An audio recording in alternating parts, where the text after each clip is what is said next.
As a writer and a resident of Raleigh and North Carolina, I was thrilled that NC State University built, in the Hunt Library that opened in January 2013, what it calls nothing less than the best learning and collaborative space in the country.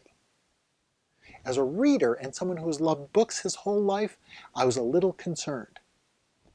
Here's how you get a book. So what this is going to do is it's going to shift over, it's going to grab the bin, and then it'll go down. Okay. This is amazingly cool. It's called the BookBot, and it goes and gets your book for you automatically. There are only a few working in the United States, and NC State is justifiably proud of it. I'll let you watch it do its stuff while I talk because it's undeniably cool. It uses barcodes to organize 2 million books, storing them in 18,000 bins by size rather than subject. Once you think about it, that makes perfect sense. This style of storage uses every possible cubic inch of space, unlike a shelf that not only has to store different sizes of books next to each other, but leaves space for you and me to walk among them. This system uses only 1/9 of the space OpenStax uses, and that leaves lots of space for the things this library does, the way it expects to make its mark. It has a huge supercomputer in the basement, connected by 10 gig backbone to the ubiquitous touchscreens, cameras, and microphones in the building's 100+ study rooms. People will be able to check out storage in that computer the way they check out books now.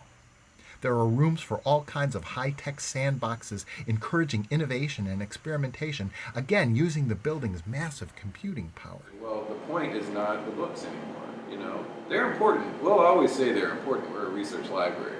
But the point of the physical facility is not to dedicate space to the books. It's to promote the new modes of research and collaboration and academic study that are the core of the university enterprise now.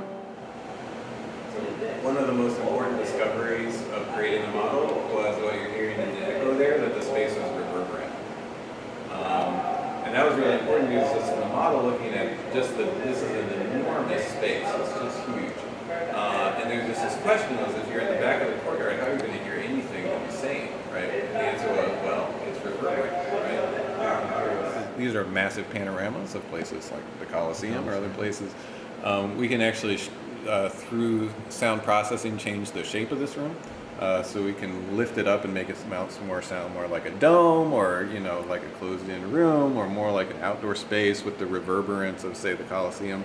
The whole building is designed to enable cooperative work. Not just group study rooms, but even the stairways and common areas are set up to support the serendipity of chance meetings and interactions. York, one of the library's designers, says the building is designed to work with you while you do your research. That is, the building isn't so much a library as an app. It provides you tools that help you do what you need to do: storage and data and computing power and space and audiovisual tools and books. Oh yeah, books. The building will have 40,000 books or so in OpenStax, commonly used or brand new ones. But most will be hanging around in those subdivided bins that the BookBot uses. Like all book types, I fear for what is lost in that, well, let's let the library's own video explain. Some users might worry that they'll lose the magical serendipity they get today when they browse through actual shelves in the library. If you're like me, you hear a touch of scorn in that phrase, magical serendipity. I have elsewhere said that I would slap anybody who thinks virtual browse, this, equals this. At the very least, browse functions ought to show spines and more books at once. Still, it's worth remembering these aren't liberal arts books. They're engineering and computer science books. Maurice York himself is a book guy. He went to Bard College and worked on an illuminated manuscript for a senior project. He started his own bookbinding business, which led him to library science, which led him to help design this library.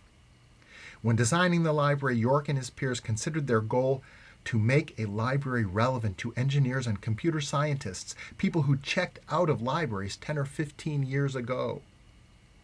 How the new library works? That we'll all find out as the students and its designers do.